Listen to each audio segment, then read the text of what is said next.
So it's day 227 of me breaking free from my gambling addiction.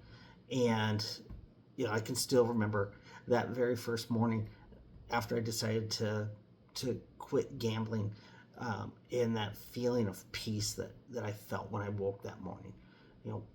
So my name is Brad, if you're not aware, and this is my recovery journey.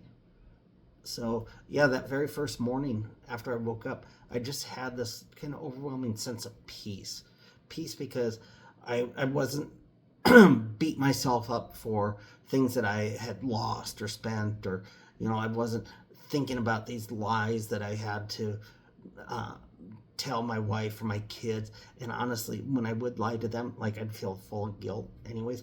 I didn't have to feel that anymore.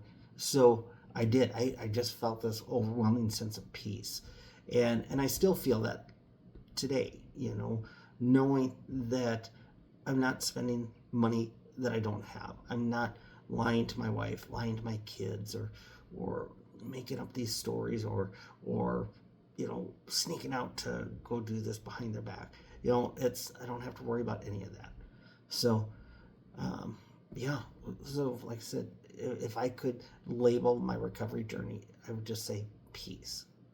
So, doesn't mean that there's not heartaches or hard times or anything like that, but I know my choices, and I don't have regrets from not gambling anymore. So, what word would you use to describe your recovery journal? Or what was that first thing that you thought of after, like, you decided to stop gambling? Share that in the comments below. Share your recovery journey. I love to hear them. And, I promise to comment back on people's, when people do comment. I like to comment back. If you're struggling, reach out. If there's anything that I can do to help support you or guide you in any sort of way, I will.